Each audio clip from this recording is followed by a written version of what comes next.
রাধে রাধে। ওম নমো ভগবতে বাসুদেবায়। ওম নমো ভগবতে বাসুদেবায়। ওম নমো ভগবতে বাসুদেবায়। শ্রীমদ্ ভাগবত তৃতীয় স্কন্দ স্থানম সৃষ্টি স্থিতি ষড়বিংশতি অধ্যায় জরা প্রকৃতির মৌলিক তত্ত্ব। শ্লোক 16। প্রভাবং পৌরুষং প্রাহুঃ কালমেকে যত বয়ম অহংকার বিমূঢ়স্য কর্থ প্রকৃতি মিয়ুষ।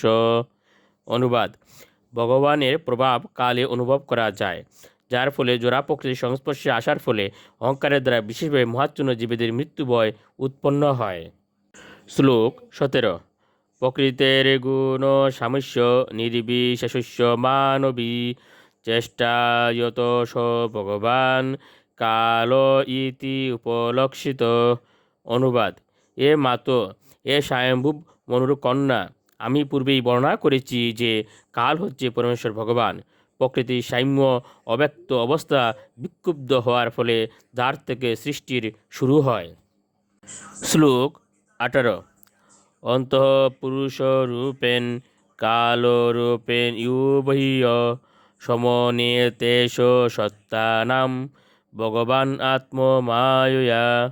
অনুবাদ: অন্তরে পরমাত্মা রূপে অবস্থান করে এবং বাইরে কাল রূপে বিরাজ করে পরমেশ্বর ভগবান তার শক্তি প্রদর্শন করেন এবং এই সমস্ত বিভিন্ন তত্ত্বের সমন্বয় সাধন করেন। শ্লোক 19। দৈবাৎ সুবিত ধর্মীনাম শশাম ইউনো পরহপমান আদত্ত বীর্যম শাশুত মহত্তত্ত্বম হিরণ্ময়ম।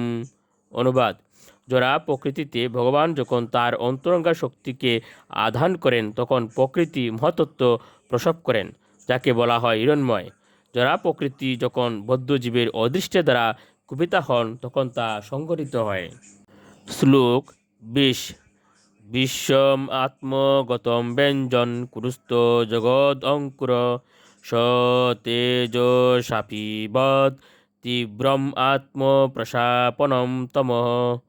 অনুবাদ: এইভাবে বৈচিত্র্য প্রকাশ করার পর জ্যোতির্ময় মহাতত্ত্ব, যার মধ্যে সমগ্র ব্রহ্মাণ্ড নিহিত রয়েছে, যা সমগ্র জগতের অঙ্কুরস্বরূপ এবং প্রলয়ের সময় যা বিনষ্ট হয়ে যায় না, তা প্রলয়ের সময় তার জ্যোতিকে আবৃত করে যে তম তাকে পান করেছিল, অর্থাৎ লুপ করেছিল। রাধে রাধে।